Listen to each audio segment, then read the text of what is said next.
Ladies and gentlemen, good morning to you all. Now, many of us know that humans share over 99% of our DNA with apes. In fact, we ourselves are great apes.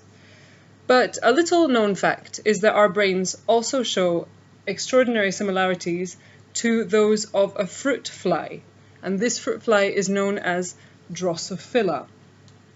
Sounds a bit like a vampire name. That's right. The flies that plague our fruit have more in common with us than just a liking for ripe bananas.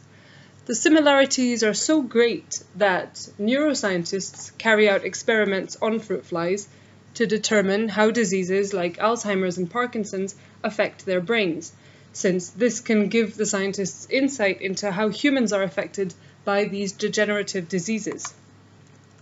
Now, I must confess a relative ignorance of how neuroscientists work up until I met a neuroscientist a few weeks ago.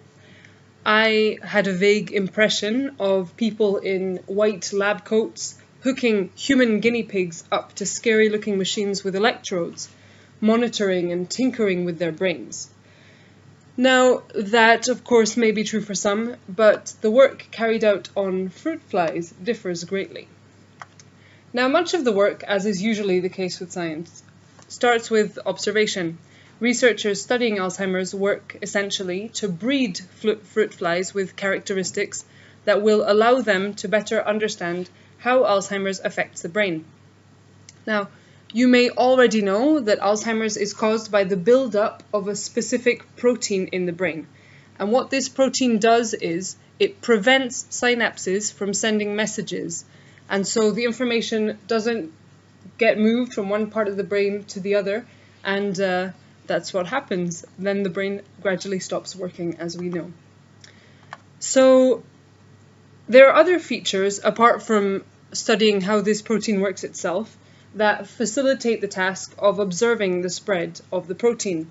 And what researchers can do is crossbreed fruit flies to get these features to manifest. For example, one feature is that fruit flies can be bred so that parts of their brain light up, so that with the aid of a microscope, the build-up and spread is more visible, since the parts of the brain that are affected will light up, making it easier to see. But observation comes in far earlier when working with fruit flies than when you've already crossbred two subspecies.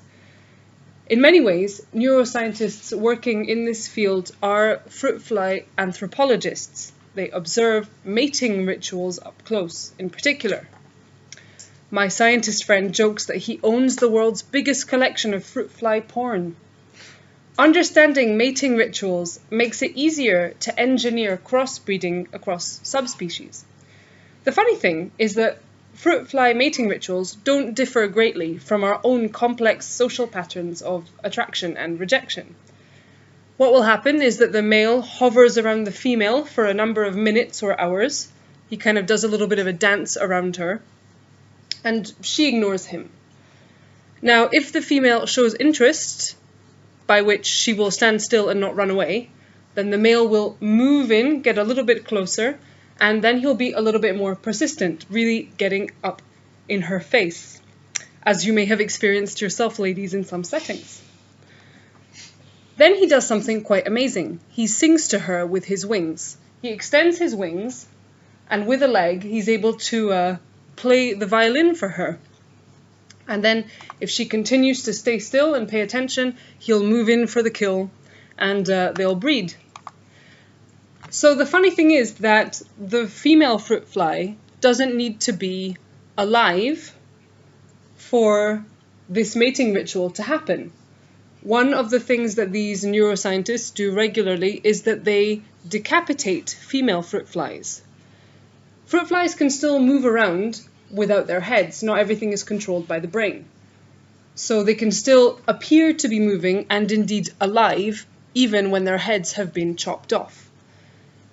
The reason the scientists do this is that it allows them to observe the mating ritual up close, even though there may not be breeding that comes out of it.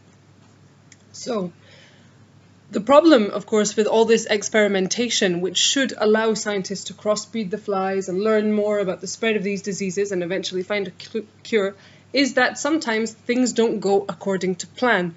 Fruit flies are living beings. Sometimes they don't feel like mating. Sometimes they simply die ahead of time.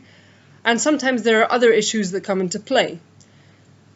Some of the experiments can be quite violent. I mentioned decapitation, but scientists also occasionally get male fruit flies to have sex with the women without consent, essentially raping them, which, as we all know, is not really a very good thing, though it remains to be determined how much this affects the female fruit fly. So at the end of the day, it's humbling to learn that we, as a species, have so much in common with these tiny insects that to us are really just a pest. And I hope you'll consider that and keep that in mind next time you have a fruit fly infestation in your kitchen. Thank you very much for listening.